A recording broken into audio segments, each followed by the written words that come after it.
Ottawa avian influenza के दृष्टिगत विगत 15 दिनों से सफारी पार्क को उच्च स्तर से प्राप्त निर्देशों के क्रम में बंद किया गया था। वन कर्मियों द्वारा सफारी क्षेत्र में गहन निरीक्षण और सैनिटाइजेशन का कार्य निरंतर रूप से किया जा रहा है। वर्तमान में सफारी पार्क में वास कर रहे वन्य जीवों में किसी भी वन्य जीव को बर्ड फ्लू के लक्षण नहीं है और गश्त के दौरान किसी भी प्रकार की वन्य पक्षी की बर्ड फ्लू की मृत्यु की सूचना नहीं है। उत्तर प्रदेश को प्रेषित सफारी पार्क को पुनः खोले जाने का अनुरोध किया है। इनसे प्राप्त निर्देशों के क्रम में दिनांक 29 मार्च 2025 से 6:30 बजे तक पर्यटकों हेतु निम्न शर्तों के आधार पर सफाई करवाया जाएगा, जिसमें प्रवेश द्वार पर पर्यटकों की थर्मल स्कैनिंग की जाएगी। प्रवेश द्वार पर पर्यटकों की गाड़ियों को टायर वॉश तथा पैदल पर्यटकों को फुट वॉश कर गुजरना होगा। साथ ही अस्वस्थ व्यक्तियों को किसी भी दशा में सफारी में प्रवेश न किया जाए।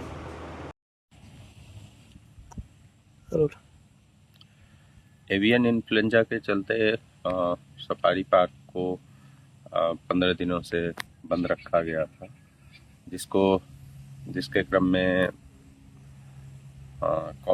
इसमें जो निर्देश प्राप्त हुए थे कि सैनिटाइजेशन किया जाए, गश्त किया जाए और सारा देखा जाए कि कोई अप्रिय वन्य जीव की कोई घटना तो नहीं हो रही है। तो इसको देखते हुए सारा 15 दिनों से ये सब कार्य किया जा रहा है। और लेकिन इसके संबंध में बताना चाहेंगे कि वर्तमान में कोई भी जो कैजुअलिटी रिपोर्टेड नहीं है।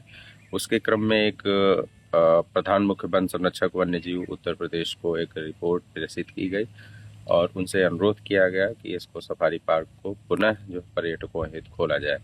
तो उनके द्वारा प्रधान मुख्य वन संरक्षक वन्य जीव उत्तर प्रदेश द्वारा प्राप्त निर्देशों के क्रम में कल दिनांक 29/5/2025 से सुबह 6:30 बजे से पर्यटकों के लिए कुछ शर्तों के साथ खोला जा रहा है, जिसमें कि शर्तें लगाई गई हैं कि कोई भी लोग जो जाएंगे सफारी के अंदर पर्यटक के साथ खाने पीने का सामान नहीं ले जाएंगे। दूसरा है कि जो भी गाड़ियां आएंगी पर्यटकों की और बसों को एक टायर बाथ हमारा जो पोर्सिलीन का होता है उसके अंदर से होके गुजरना पड़ेगा।